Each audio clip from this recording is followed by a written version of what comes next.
I have my niece here with me, joining me. What's up, you guys? I'm roxfox and we're creating this today. The point of this is to see if my niece can follow along with what I'm doing, because this is aimed for beginners. This is aimed for people who don't paint on a regular. There's a little project that I am working on. So today's Create With Me series is actually to help me out for what's coming up.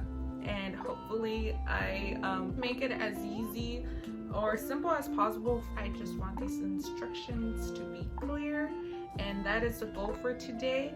And if not, my niece will judge me on that, and I will make sure to work on it, so next time around we perfect those skills, especially because, like I said, I need to be on point for this upcoming project. Wish me luck. Woo! If you are interested, stay tuned. Let's get started.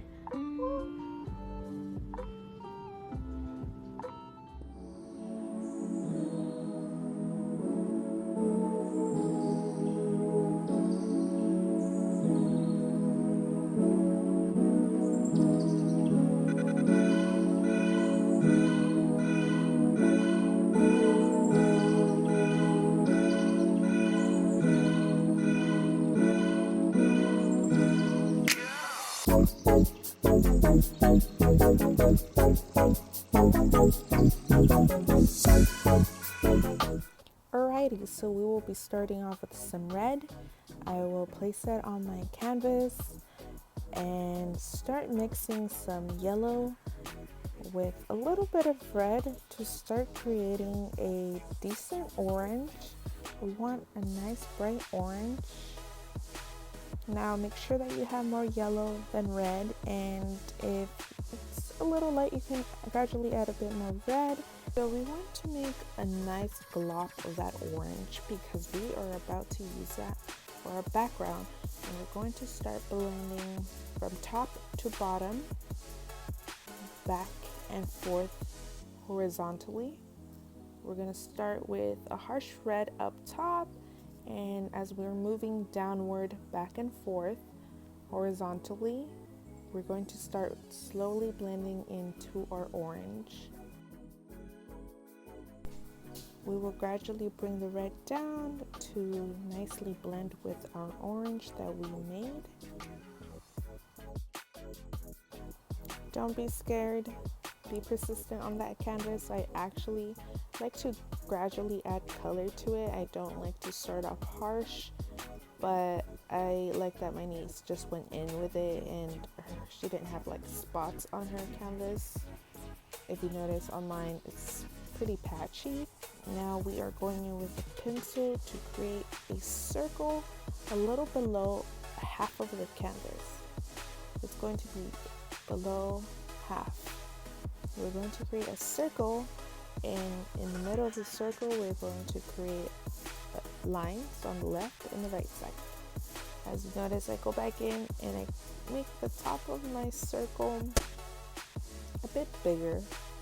I don't worry too much about the bottom half of the circle because we have other plans for that, so it doesn't really matter that I don't touch that. I just decided that my sun is going to be a bit bigger on the top. Now at the bottom we add some yellow and gradually start blending upward horizontally towards the orange, and it will be a nice build-up.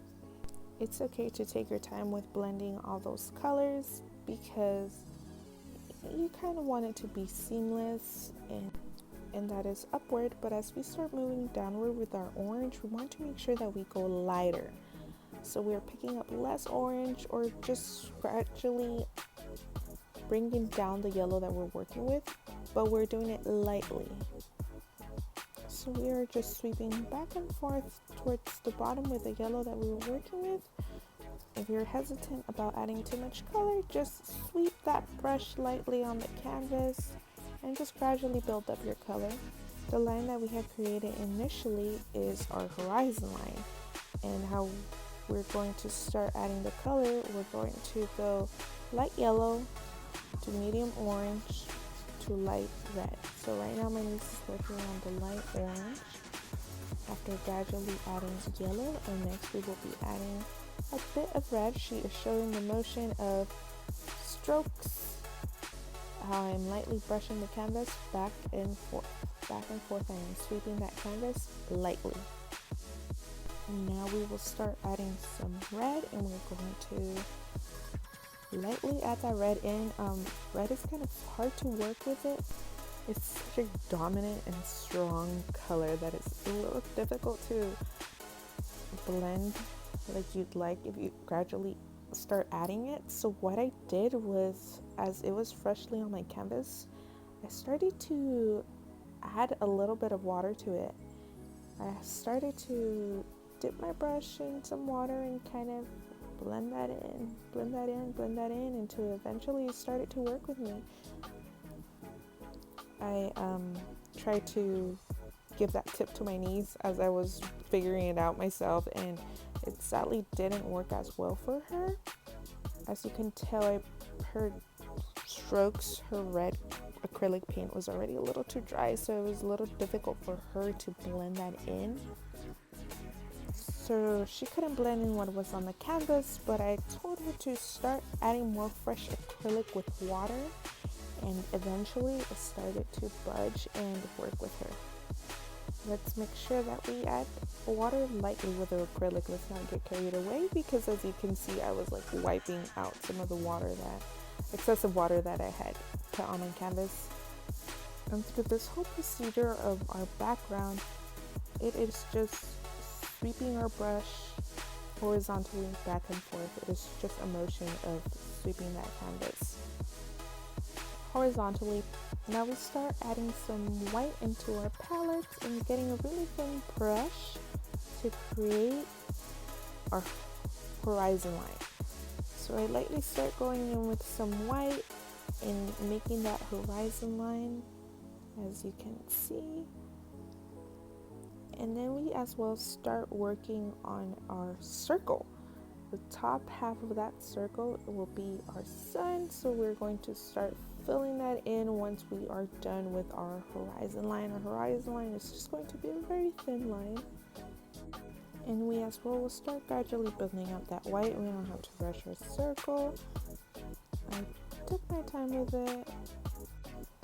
At this point, it may be a little translucent, so it's okay to dab some acrylic onto there. The bottom half of the circle we will not touch because we have other plans.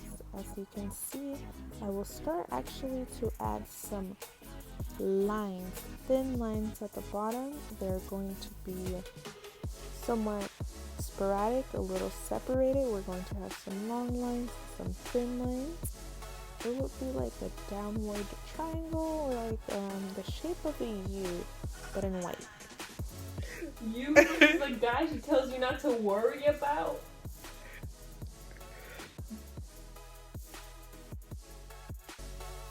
We will also start adding a sporadic amount of lines throughout the ocean. We're going to just add some long lines, some little lines, and we're going to just add them all throughout the bottom half of that horizon that we had initially made. And I just want to quickly say, if I'm not explaining this properly, I apologize. I will continue to progress, but as I take a closer look here, my niece is adding the lines. And after we are done with our ocean, we're going to go in with some black. Now this part is a little intricate to explain. We're going to just be creating kind of like a rugged, uneven uneven squiggles. As you can see, I don't even know how to properly tell you guys. It's going to be somewhat of a wavy line leading up to the right side of the corner, and then we're going to create another little snake-like squiggle going upward, not completely all the way. And then we're going to start to fill that in. I got actually a sponge brush.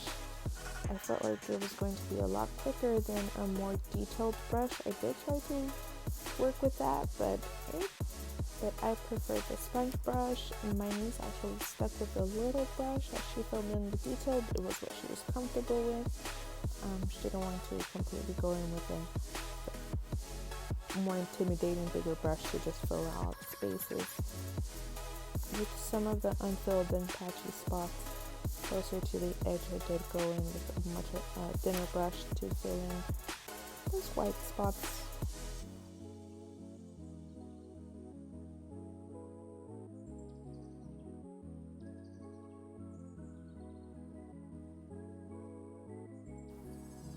Now we go in with the black again and we create some arches. What I explained to my niece is like they're almost like the McDonald's sign, but they're not touching. Or you can say hooks, or perhaps those long-necked dinosaurs that are about to kiss. We make 2 of those. And here I go in to show the motion of flicking my fingers downward to create the palms. I don't know what happened to the footage of me starting to create these palms, but I apologize for not showing you guys that part. So what we did was like kind of the skeleton of an umbrella, or you could say like spider legs, and then we just started to add mini little lines to that.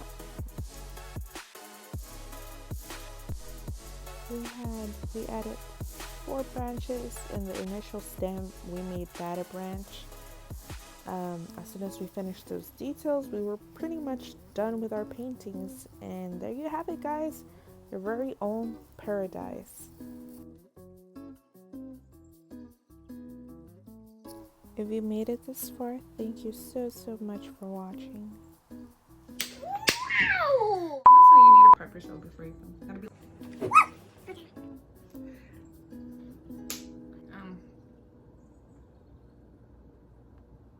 Link.